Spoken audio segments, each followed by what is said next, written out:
Hey y'all, welcome back to my channel. Today I am really excited for this video because I am partnering with Zevia, and together we are creating a keto recipe using these awesome sugar-free 0-calorie sodas. Zevia takes pride in the ingredients that go into their beverages. Zevia is clear in color, so there's no artificial colors or dyes. In addition, they are also non-GMO certified, vegan, kosher, and gluten-free. They are committed to transparent labeling, and the sodas that I'm using today come in 14 different flavors. All of Zevia's beverages are naturally sweetened with stevia leaf extract. It is 200 times the sweetness of sugar, but it has no caloric value, and it doesn't raise your blood sugar levels. I think that's enough talk for now, so let's get into the most important part of this video. We are going to be making Keto Zevia Cream Soda Blondies. You heard that right, we're making Keto Blondies that clock in at a mere 2 net carbs. I am so excited to share this recipe, so let's get going. For these cream soda blondies, you will need 1 can of Zevia cream soda, 6 tablespoons butter, 3 large eggs, 1 teaspoon vanilla extract, 1 teaspoon almond extract, 2 cups of almond flour, 1/2 cup of unsweetened flaked coconut, 1½ teaspoons of pure baking soda, 1 teaspoon nutmeg, and 1 teaspoon of cinnamon. The first step is going to be preheating your oven to 350 degrees. Now we're going to pour an entire can of cream soda into our mixing bowl.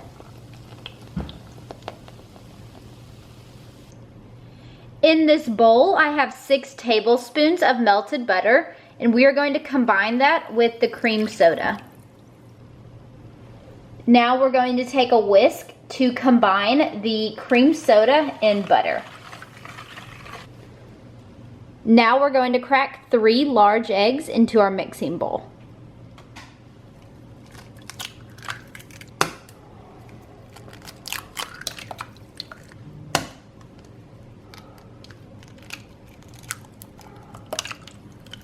Now 1 teaspoon of vanilla extract,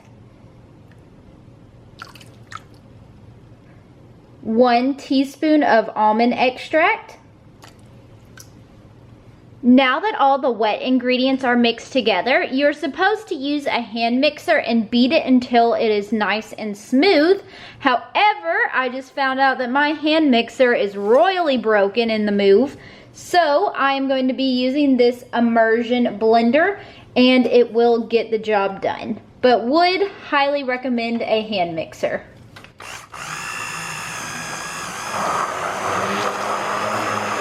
That is nice and well mixed together. So now let's move on to the dry ingredients. In a second bowl, we are going to combine our dry ingredients. First is 2 cups of almond flour,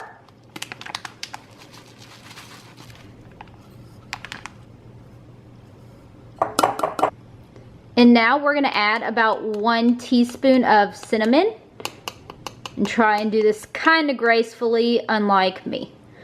There we go. And now 1 teaspoon of nutmeg.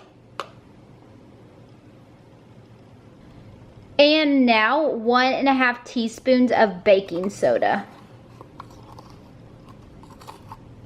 1. And we'll do about half. We have now added all of our dry ingredients, so we're just going to whisk them together and get them all mixed in nice and well. The next step will be combining the wet ingredients with the dry ingredients.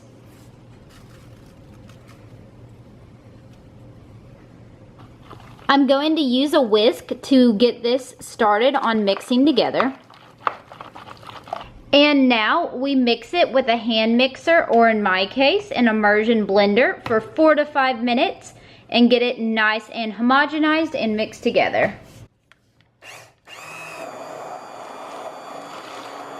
Now that my batter is very well blended together, I have a half of a cup, and I'm going to add in 1/2 of a cup of unsweetened coconut flakes and pour that into the batter. Now, using a spatula, I'm just going to kind of gently mix this coconut into the batter. I now have an 8x8 pan that I sprayed lightly with coconut oil, and we are going to pour our batter right into this pan. For the glaze, you will need 2 tablespoons of butter, 2 tablespoons of liquid stevia, and 1 cup of chopped almonds. We have our batter and baking dish set aside, and on a stovetop skillet, we're going to add in the rest of our stick of butter, which is 2 tablespoons. Up next, you will add 1 to 2 tablespoons of stevia, depending upon your taste. I'm just going to add 1 tablespoon of this liquid stevia into the butter. And now we are just going to let this melt until it comes to a simmer.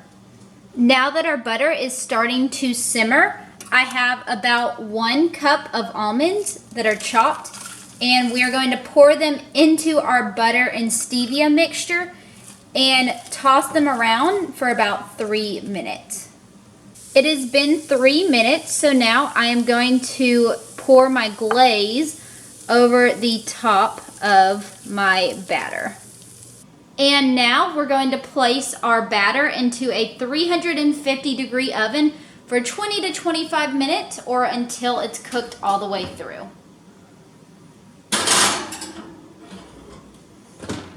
I pulled the cream soda Blondies out of the oven a minute ago, and they smell delicious. I'm letting them cool down a little bit until they firm up and will be ready to cut. Also, since I used an 8x8 instead of a 10x10 pan, these cooked for 30 minutes rather than 20 minutes.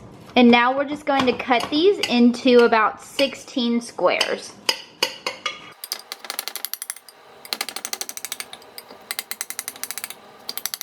I have let these Blondies cool for about 20 minutes, and I should probably let them cool a little longer, but I am just excited to give these a try. So here is one of my Blondies that we just made. They smell heavenly, and we are going to give it a quick taste test. These turned out pretty darn good. The only thing I would change is baking them in a little bit of a thinner baking pan. I used the 8x8, but a 10x10 or even a little bit bigger would be recommended, because I like my Blondies and brownies to be pretty cooked all the way through and like crunchy. And in the middle, they're a little bit soft and moist, and with a smaller pan, you won't get that thick moisture. But overall, I have to say they're pretty darn good. Once again, a big thank you to Zevia for partnering with me for today's video. I hope you enjoyed this innovative keto blondie recipe using Zevia sodas. Please give this video a thumbs up if you enjoyed it. Subscribe to my channel down below, and I will be back again real soon with another video. Bye guys. Mwah.